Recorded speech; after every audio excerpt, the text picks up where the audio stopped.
Kioa Islanders, Kioa Island is a small island in the Fiji group. They're subsistence farmers and fishermen, and they don't have a lot, so their facilities, particularly for their schooling, is poor. They really value education and just need a hand. We got to Fiji and got organised in terms of materials. We went across in a little boat with the Fijian tradesmen and Jeffrey Amos's crew, and the materials had been taken over by boat, and some of the work had been pre-done to fit the plumbing and dig some of the trenches, put in the septic tank, and we were there to finish off the job with the Fijian workforce.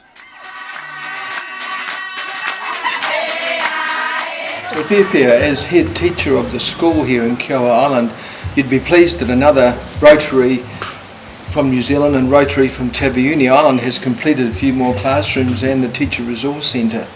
You'd be pleased with more progress and more work done. Yes, we are very much grateful with the work being carried out. I believe that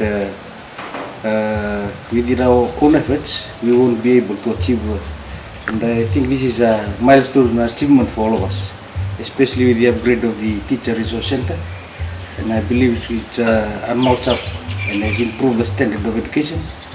I believe that will also boost the morale of teachers to try and work harder in order to achieve the 100% pass that the ministry wants.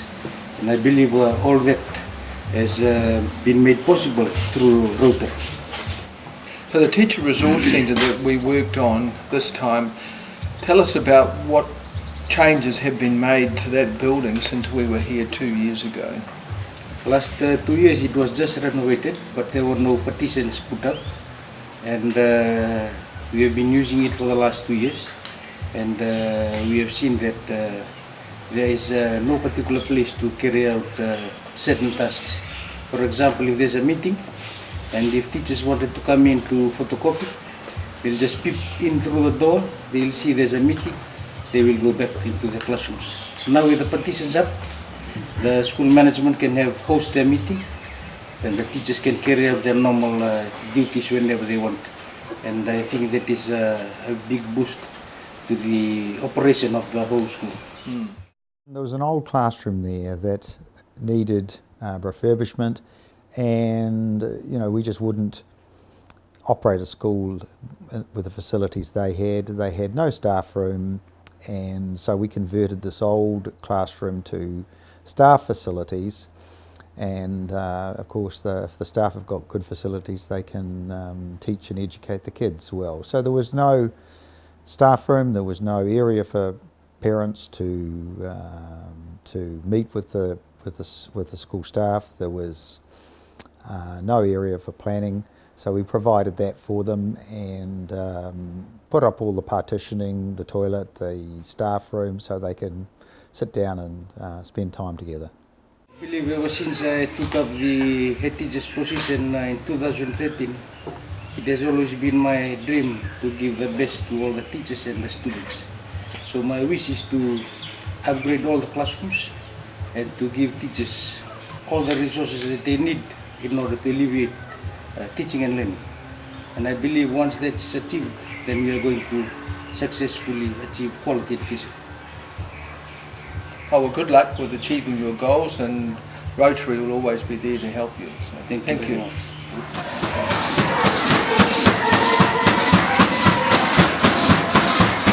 So Jeffrey, it's really neat to be back at Taveuni with the Taveuni Rotary Club. Some of our members would be really interested to know how the Taveuni Rotary Club actually operates. Well, Paul, because we only have 11 active members, we run a very simple system. We have a president, treasurer and a secretary. We have no chairpersons, we have no committees. All decisions are made by the full Rotary Club or those in attendance. Every Rotary member gets an opportunity to speak at the meeting.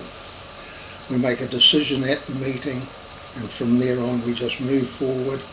One of us is allocated responsibilities for the project and just reports back on the first Monday of every month. We only meet once a month for 1 hour.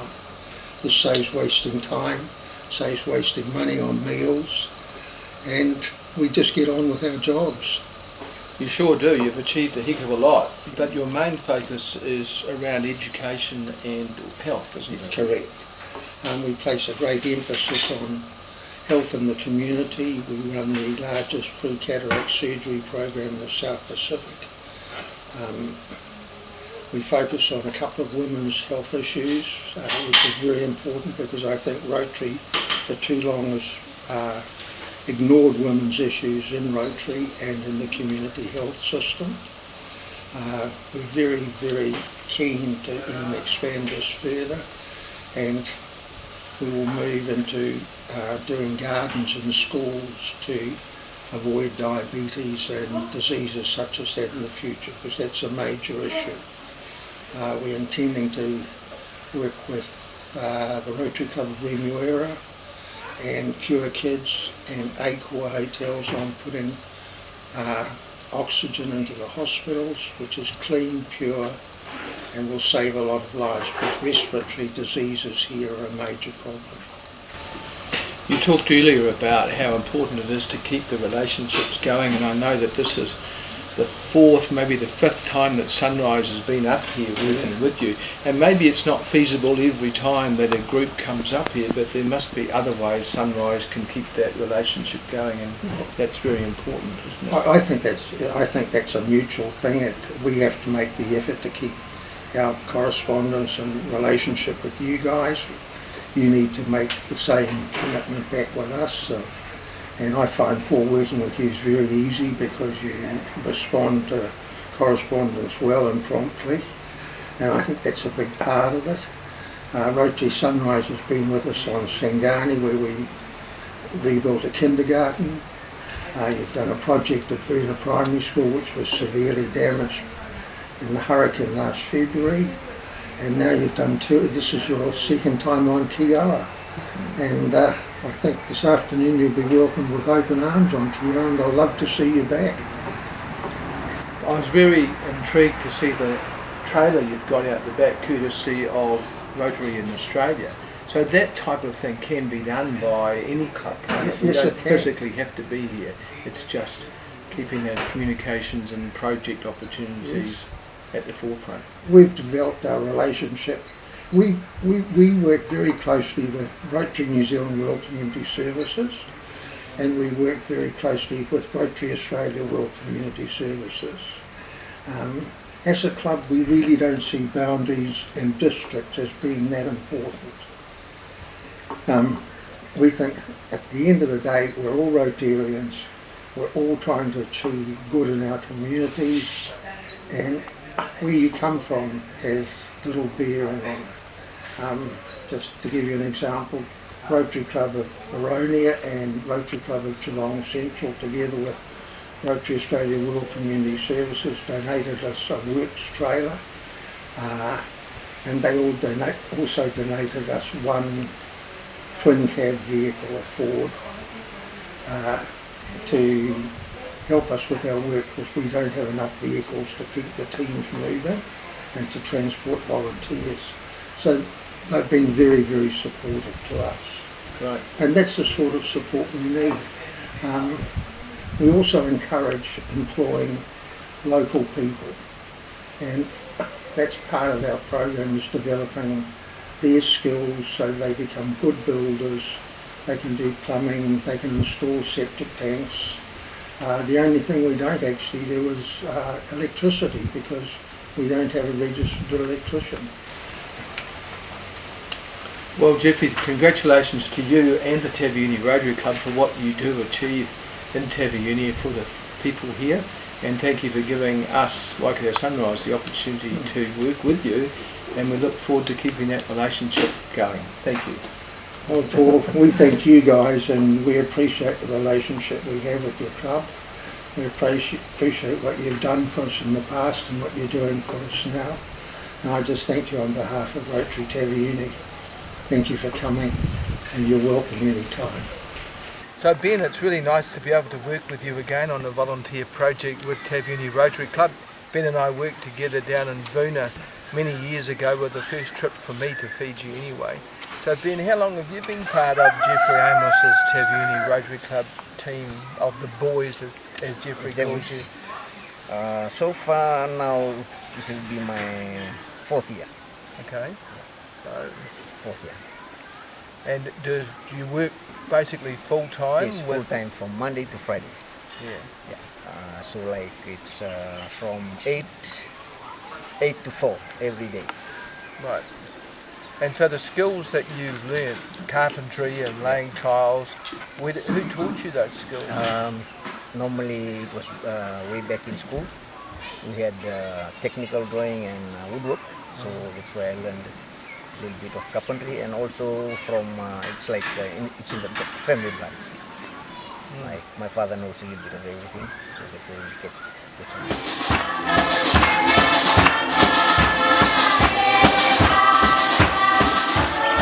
Would you like to do another one of these?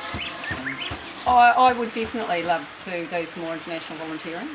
It's a great way of seeing the world and also giving back to other people in the community, which is it's really gratifying.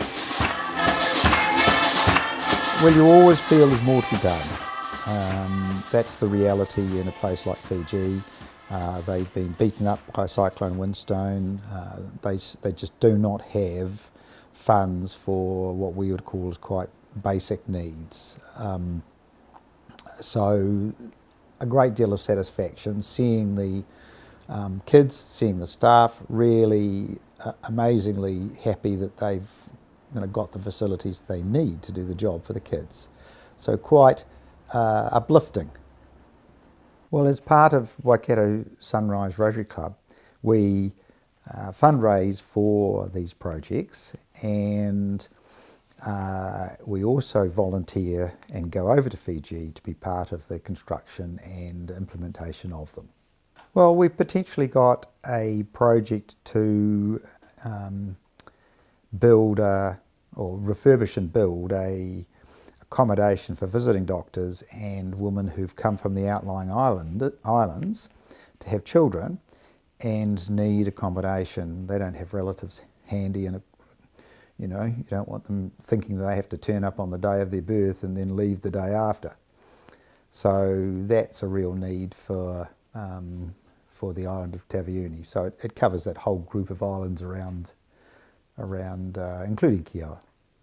It's just great to see the joy of what we're doing over there. It's also fantastic being part of a team and having to work around a different set of circumstances and living conditions, and just build new friendships for life.